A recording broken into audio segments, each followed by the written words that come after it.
I can't be very detail specific here due to the nature of my job, but I will try my best to communicate the story. I work in the cyber crimes division of a law enforcement agency, and I want to be clear here. Most of the stories that you read about the dark web are outright fabrications.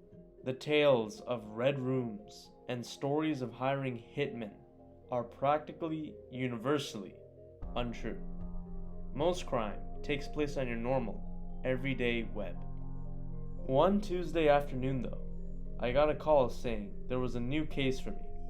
The officer on the other end of the call didn't seem too sure that it was a case for me, but wanted me to have a look anyway. I went down to talk to two young boys. Both of them were teenagers, likely still in high school. I was wondering what this was all even about when one of them started blabbering about something they got off the dark web. Apparently, the two of them were doing a TikTok or YouTube challenge. I can't care to remember which one it was, but they were looking for things to buy off the dark web. Again, honestly, there's very little actual shady activity that goes on the dark web, unless you want to buy drugs. So the two of them were mainly disappointed. Until they found a site that sold books, one of which they bought. I was then handed the book in question. I put on a pair of gloves and flipped through it. It was filled with photos of a young lady. Initially, there were photos of her smiling, and in locations such as that of a meadow or city square. Though, as it went on, they became more provocative, for a lack of a better term. She began wearing outfits like a maid uniform or a catgirl cosplay, and the last few photos were of her wearing nothing. "Is this all you want to show me?" I asked, wondering what the fuss was about. It was then that I was handed a card, one that had come with the book. It said, "Thank you for your purchase, dear customer." Inside, you can find a treasure trove of photos of a young girl. Though, that's not all that's special about this book. To make sure that it is truly one of a kind, we made sure that you could get the full experience. The book is bound with her skin, so feel free to gently caress the leather as you think of her. Again, thank you for your purchase. At this point, I should probably mention, for those who might be unaware, what anthropodermic bibliophagy is. It's the name for the practice of binding a book with human skin.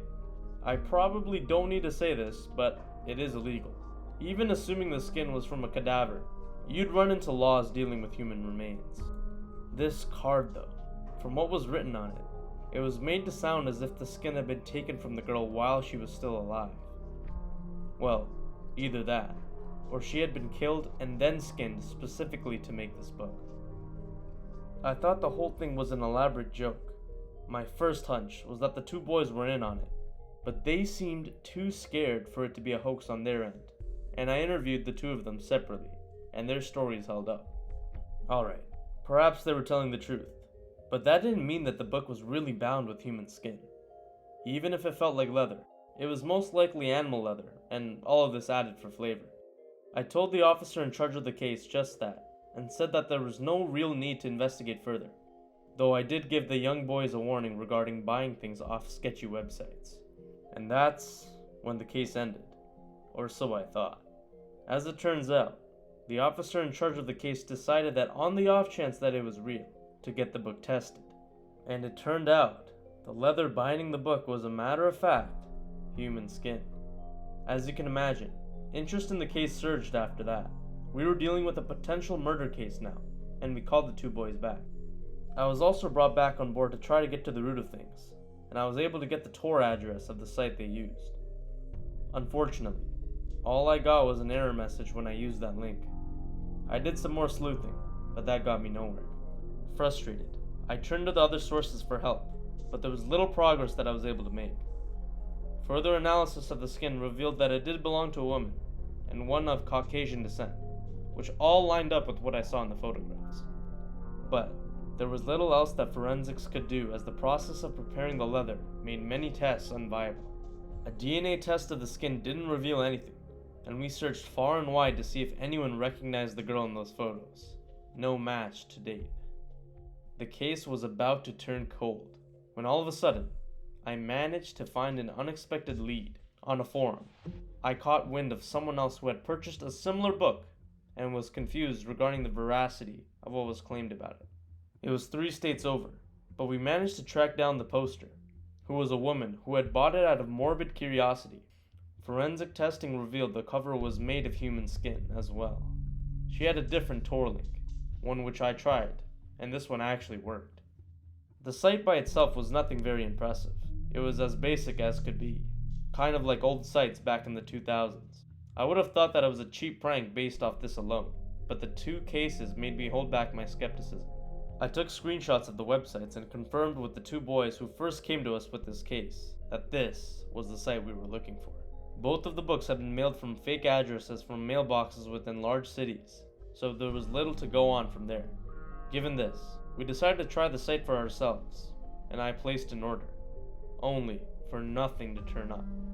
If anything, what happened was that the site's URL no longer worked. And it's here where things took a sinister turn.